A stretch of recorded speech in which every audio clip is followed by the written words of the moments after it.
La prévention spécialisée, c'est d'abord une mission éducative qui a vocation à s'inscrire en proximité dans les territoires au service de la population. Elle est une intervention sociale à finalité éducative en direction des jeunes et des groupes de jeunes en voie de marginalisation ou déjà marginalisés. Menée dans leur milieu de vie naturel, elle est destinée à faire face à des situations de fragilité affective, de rupture par rapport à l'environnement social et familial, d'exclusion quant à l'accession au savoir, à la culture, à la santé. Le travail de proximité qui est réalisé par les éducateurs est extrêmement important, justement pour essayer de sortir ces jeunes de l'isolement dans lequel ils se retrouvent enfermés aujourd'hui et rencontrer d'autres jeunes, peut-être d'autres quartiers justement, pour ouvrir un petit peu leurs horizons et commencer à connaître un petit peu mieux la ville, ce qu'elle peut leur offrir, mais également l'environnement immédiat de Bruay-la-Bussière et de l'agglomération Béthune-Bruay. Alors j'ai fait appel à l'intervention de la prévention spécialisée ou de l'éducation spécialisée parce que intervenir dans... Moi qui suis de formation d'animateur, je suis animateur social, j'ai travaillé et je travaille pour les collectivités territoriales et je sais que entre guillemets, un simple animateur n'est sûrement pas suffisamment armé pour pouvoir intervenir dans ce type de situation. Et l'éducation spécialisée, les éducateurs spécialisés, je pense, sont les mieux armés parce qu'ils ont cette capacité à être relais entre des structures d'éducation toutes simples ou juste pour apporter un service à la famille en termes de garde, une petite solution administrative, comme aussi pouvoir aider à solutionner ou en tout cas à faire intervenir tous les intervenants dans une situation complexe. Ils ont cette possibilité, cette capacité d'intervenir dans une systémie, je veux dire, systémie sociale, hein, voilà, ou solution sociale systémique. Donc, de ce fait, la formation est extrêmement importante pour apporter des solutions efficaces aux habitants. Je dirais que moi, je me suis battu depuis plus de 20 ans pour que le club de prévention étende son champ de compétences. Au départ, en fait, il était présent sur une partie des quartiers ouest, et puis on l'a amené vers la résidence Saint-Paul, et puis on l'a amené sur les quartiers sud, on l'a amené sur une partie des quartiers centre, on l'a amené dans des communes autour d'Arras. Je dirais que comme toute belle politique publique, le club de prévention, il a besoin d'être chez lui partout. Les clubs de prévention sont une nécessité. Le département du Pas-de-Calais met énormément d'argent pour accompagner les populations dans les clubs de prévention. Comme Pas-de-Calais Habitat participe aussi à l'accompagnement. Pourquoi? Si on est simplement des acteurs élus et qu'à aucun moment on ne regarde nos populations dans leurs préoccupations et leurs difficultés, et notamment par rapport aux enfants, alors on loupe une grande partie des fonctions qui doivent être les nôtres, c'est-à-dire accompagner le citoyen au quotidien. Notre première vision au début, quand on voit des personnes extérieures au quartier, en fait on est entre nous. Hein. Du début jusqu'à la fin, vous êtes à l'école, vous mangez ensemble, vous pas dormir ensemble, mais presque. Donc forcément, quand vous voyez des personnes extérieures du quartier rentrer, il y a toujours une méfiance. Donc au début, on disait ouais, travailler avec les flics. Au début, ouais, c'est pour nous surveiller. Voilà. Après, il y a eu, de toute façon, vous-même, vous avez eu du mal à vous intégrer parce qu'au début, c'était plutôt assez hermétique et on laissait rentrer personne. Et petit à petit, à force de persévérance, vous avez réussi à tout doucement vous intégrer dans le paysage des quartiers ouest. La prévention spécialisée, on imagine un peu une pratique qui est un peu désorganisée, un peu qui va dans tous les sens. Des gens qui sont présents dans la rue, mais on ne sait pas trop ce qu'ils y font. Des adultes qui errent comme ça auprès des jeunes, qui discutent. Mais en soi, il y a énormément de méthodologie dans ça. Quand tu pars en travail de rue, il y a forcément de la méthodologie. Que ce soit dans ton circuit, que ce soit dans la manière d'observer, dans la manière d'entrer en relation, dans la manière de construire du lien. Alors, la première fois que j'ai rencontré les éducateurs, c'était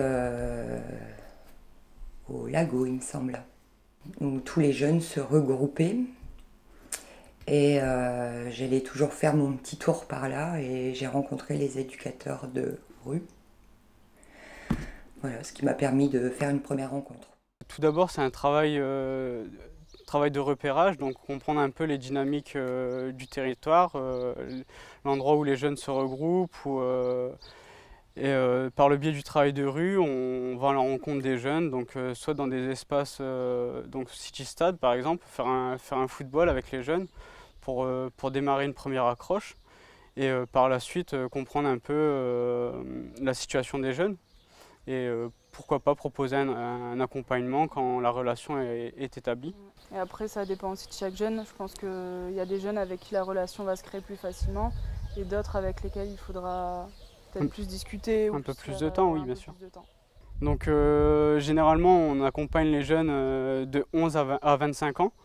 Mais il se peut qu'on rencontre des jeunes un peu plus jeunes que 11 ans et des personnes qu'on accompagne de plus de 25 ans.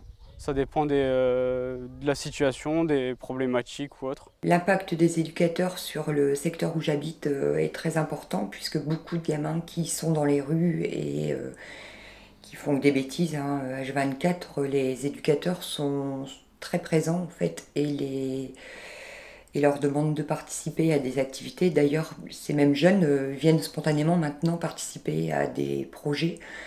Ils en redemandent même, donc c'est important pour eux et je pense que c'est un échappatoire et ça leur apporte énormément de bien et ils peuvent parler et je pense que le fait de voir autre chose et de pouvoir s'exprimer comme ils le veulent, ça leur apporte énormément. C'est ce qui nous a construit la prévention spécialisée, c'est cette présence de rue aux abords des collèges et aux abords des lieux de regroupement. C'est quand même cette chance de pouvoir être en relation quasiment symétrique avec les jeunes, dans une pratique quand même désinstitutionnalisée, c'est-à-dire hors les murs. Ça, je pense que ça a été imaginé comme ça il y a des dizaines d'années et je pense que c'est important de le maintenir aujourd'hui, quoi. Bien sûr que la prévention demande à tout le temps à évoluer, mais ça reste quand même une des bases qu'il faut quand même maintenir. La présence régulière en travail de rue. C'est la possibilité d'avoir une oreille de proximité, un travailleur social assez bienveillant, repérant, disponible, à l'écoute. Certains nous voient comme des médiateurs, d'autres nous voient comme des personnes pouvant appartenir aux forces de l'ordre, d'autres nous imaginent. Voilà. Il y a parfois chez certains jeunes une certaine méfiance par rapport à l'adulte et par rapport aux institutions qui peut entraîner ce paradoxe. Mais avec le temps, on arrive à déconstruire tout ça pour enfin reconstruire une relation où là, l'éducateur a sa place, quoi. Des gens comme vous sont importants dans nos quartiers pour la simple et bonne raison que ça permet à des gens comme nous, parce que tous les enfants ne partent pas en vacances, donc vous leur proposez des activités l'été, parfois des ateliers aussi. Il y a aussi les accompagnements professionnels qui ont été faits, comme pour moi. Il y a des accompagnements pro qui ont été faits qui aujourd'hui, voilà, ça a porté ses fruits. Ça fait 15 ans que je suis dans mon entreprise. J'attaque ma 15e année. Moi, j'ai une base CAP mécanique, donc j'étais passé par l'atelier mécanique, ce qui m'a permis par la suite, monter un projet avec l'atelier mécanique et les éducateurs qui s'occupaient de l'atelier mécanique pour pouvoir monter un projet professionnel en fait par la suite. Quand on parle du club de prévention, moi j'en ai toujours une bonne image, j'en dis toujours que du bien, parce que forcément les gens de terrain, c'est ce qui permet d'avoir le dernier lien social parfois, avec le monde du travail, avec, voilà, pour ne pas rentrer dans le communautarisme, rester entre nous, parce que quand vous restez qu'entre vous, il y a plein de dérives.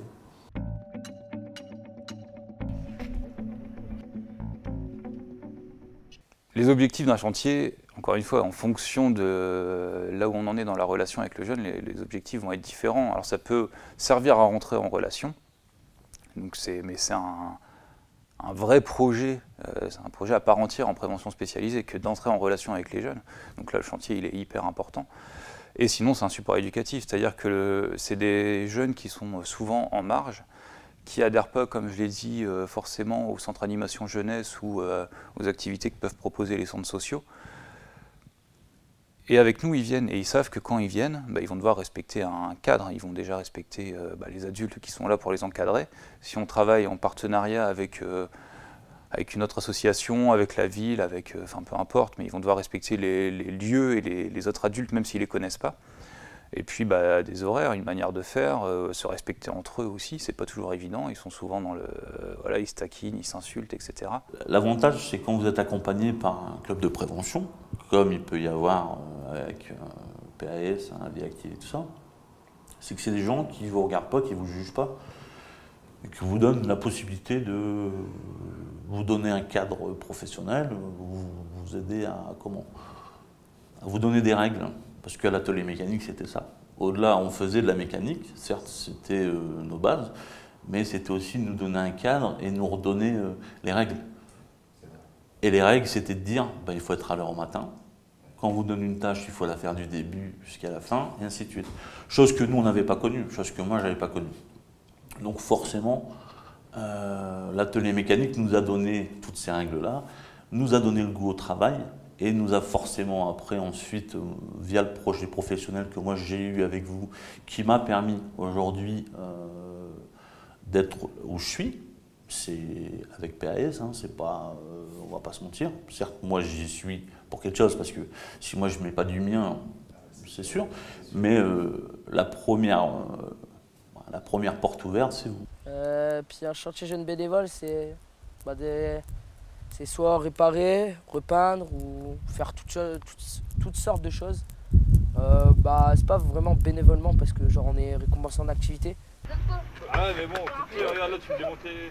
Moi j'ai besoin des planches entières sinon ça sert à rien. Même si on a l'impression des fois qu'on passe pendant notre chantier, on passe une journée à poser le cadre en permanence et qu'on se dit mais en fait ils vont plus jamais revenir, ils vont nous détester. Et puis les jeunes, on les recroise une semaine après et puis ils demandent quand a lieu le prochain chantier. Donc ça veut dire que finalement, ils sont en demande de ça aussi. Mais ce qui est sûr, c'est que quand c'est des jeunes qu'on n'a jamais accompagnés ou quand c'est la première fois, on rencontre systématiquement les parents. C'est une étape essentielle. Après, ça peut être aussi simplement un prétexte. Des fois, on propose un chantier parce que c'est un jeune. On entend parler de lui sur le quartier, on sait qu'il y a des choses qui ne vont pas, donc on va profiter d'une période de vacances pour le solliciter pour un chantier, rencontrer les parents, et puis après essayer de rebondir justement sur un accompagnement individuel, de revoir les parents plusieurs fois, essayer de discuter un peu des bruits qui courent sur le quartier, des choses qu'on a pu repérer, etc. Autant en prévention spécialisée, on s'occupe de la protection de l'enfance, mais on a également des questions de parentalité à aborder. Dans le cas d'aujourd'hui, on a un jeune homme qui est venu sur le chantier avec sa mère. On leur a proposé d'y prendre part, mais le jeune homme ayant des grosses difficultés relationnelles avec sa mère, c'est vite braqué et tout de suite c'est la frustration, c'est la colère et c'est les mots qui dérapent. Donc bon, pas grand chose à faire dans ces cas-là, à part laisser le jeune homme se placer face à ses contradictions, attendre un petit peu, ne pas répondre aux provocations. Et puis au final, c'est assez symptomatique de ce qui se passe. C'est le retour au chantier. Non mais c'est ça, c'est que l'avantage avec vous, c'est que vous ne découragez pas en fait. C'est que vous pouvez avoir tenu pas tenu, mais suivi plein de personnes, plein de dossiers. Parfois, il n'y en a qu'un sur 20 qui sort. C'est pas, vous ne restez pas sur 19 échecs, mais vous restez sur une réussite. Et c'est ça en fait qui fait la force du club. C'est que vous ne jugez pas les gens. Je suis parti en incarcération, ma première incarcération, je l'ai fait à l'âge de 15 ans et demi. J'ai fait 15 jours et après j'ai fait 3 nouvelles incarcérations et ma dernière date du 28 décembre. Et je suis sorti de à peu près 36 mois, on va dire, d'incarcération. Au début, je voulais pas trop aller avec eux, quoi. J'allais de temps en temps, mais sans plus, parce que je pensais que en fait, c'était nul.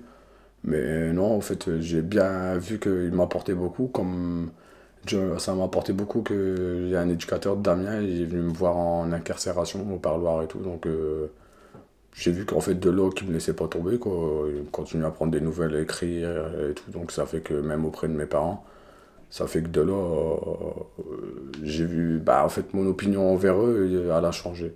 J'ai vu que c'était des personnes, au début, je pensais clairement que c'était des personnes qui allaient m'emmerder, quoi. Ils allaient m'embêter de tout partout, mais non, en fait, je me rends compte que c'est des personnes qui aident les gens et c'est bien qu'est-ce qu'ils font. J'essaie de me reconstruire parce que je suis en bas de l'échelle, j'ai pas de situation, j'ai pas de domicile, j'ai rien, j'ai aucune ressource, donc avec les éducateurs, ils m'aident à m'en sortir, à me trouver quelque chose à faire pour que je veux bien et que tout se passe bien pour moi. J'ai 2 ados qui ont participé pas mal aussi aux activités avec Jérôme. Ils ont fait les chantiers jeunes, il y avait Xavier, il y avait Tony, il y avait Alexis aussi. Et puis ils ont participé à tous les chantiers qu'il pouvait y avoir.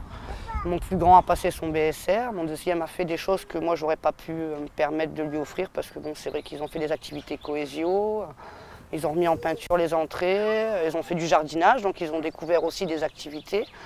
Et puis en même temps, ils ont compris aussi que grâce à ce qu'ils faisaient avec le club de prévention, ils pouvaient avoir limite, comment dire, le travail était récompensé, on va dire. Ils apprennent le goût du travail et que le travail par lui-même, une fois fait, était récompensé. Et puis là en ce moment, on continue à côtoyer Cécile dans le cadre des activités qu'on a à l'école, aussi bien dans l'école qu'à l'extérieur. Parce que Cécile nous fait des petits ateliers à l'extérieur pour parler de nos enfants. C'est pas toujours évident de gérer les enfants et c'est vrai que le fait d'avoir un point de vue différent de ce que nous on peut penser avec d'autres dames qui sont ouvertes, qui nous racontent leurs petits soucis, et on aime bien se confier. Et puis ça nous fait plaisir en même temps de pouvoir parler à quelqu'un de l'extérieur qui ne fait pas partie de la famille.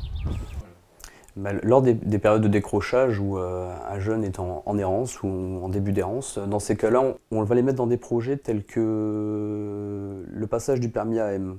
Alors c'est une question importante, c'est celle de la mobilité. Et donc on propose à ces jeunes de réaliser des chantiers mobiles d'utilité sociale, que ce soit la plantation de vergers, l'entretien d'un jardin, pour qu'ils totalisent un certain nombre d'heures qui puissent leur permettre de financer leur permis AM. Dans ces cas-là, ça nous permet de maintenir l'accroche avec le jeune, de l'approfondir et de lui faire passer concrètement un diplôme qui lui permettra d'être mobile pour plus tard s'il a besoin d'aller à l'école ou sur un lieu de stage. Ça c'est un exemple, mais il y en a beaucoup d'autres. Et on maintient l'accroche jusqu'à ce que l'année suivante, on l'espère, il se rescolarise. On a réussi depuis des années, le club de prévention a développé pas mal de stratégies partenariales pour permettre aux jeunes de bénéficier de supports éducatifs qui pour nous sont une vraie richesse. Au collège Prévert d'Oudin, j'ai trouvé une population très hétérogène, avec un petit peu en lien avec les quartiers d'habitation des élèves de familles très favorisées dans les villages environnants, avec des catégories socio-professionnelles plus, comme on dit, et puis des élèves de certains quartiers d'Oudin, quartiers en politique de la ville, avec, je veux dire, des problématiques de potentiel décrochage scolaire, des élèves absentéistes, démotivés, éloignés de la culture, pas mobiles, des élèves qui finalement restent toujours un petit peu dans leur quartier. Ici, c'est vraiment un atout très important dans la vie de l'établissement. Les acteurs du club de prévention sont des gens reconnus, j'irais même jusqu'à dire qu'ils font partie des effectifs de l'établissement, même s'ils ne dépendent pas de l'établissement. L'automatisme, c'est lors des cellules de veille, lors des conseils de classe, lors de toutes les instances, le conseil pédagogique qui a eu hier par exemple, on fait appel ou on fait une référence au club de prévention qui va nous dénouer des choses, qui va, je l'ai dit tout à l'heure, qui va recréer du lien, qui va permettre à des enfants de revenir, qui va nous permettre de monter des actions, puisque le club de prévention a toute sa part et est un acteur prépondérant dans le bon fonctionnement du CESC, du Comité d'éducation à la santé et à la citoyenneté. Alors oui, j'ai pu commencer à avoir des accompagnements. Donc très vite au début de mon stage, j'ai fait une sortie de collège avec un éducateur. On a été sollicité par un CPE. Donc là pour le coup, c'est pas le jeune qui est venu me faire une demande, mais c'est un CPE qui est venu me proposer un temps d'aménagement pour un jeune. Ce que représente le partenariat avec le club de prévention de la vie active, c'est justement la possibilité d'un accompagnement qui soit complet. l'élève.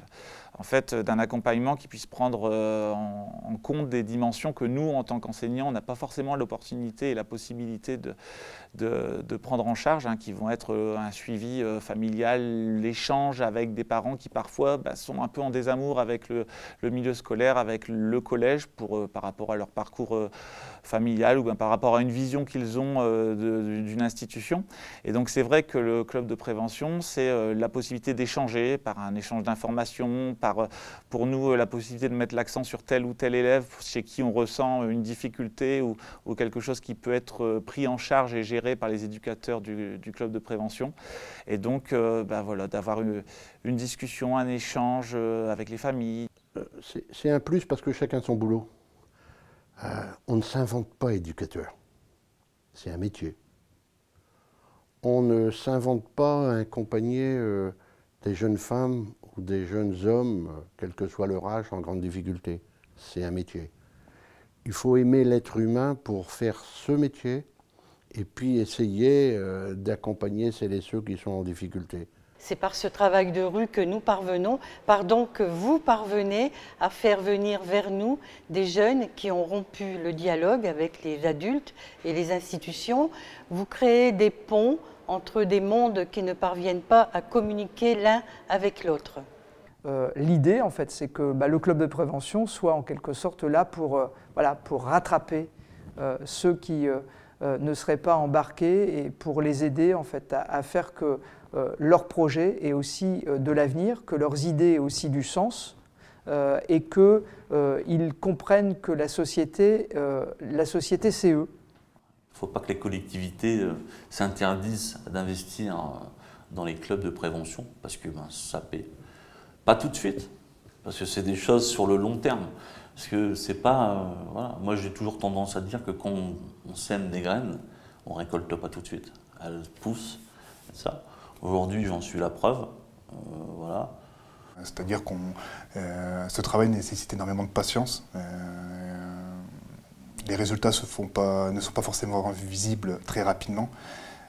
Néanmoins, après quelques mois, après quelques années, tu peux te rendre compte que même si c'est discret, il y a des effets de notre intervention.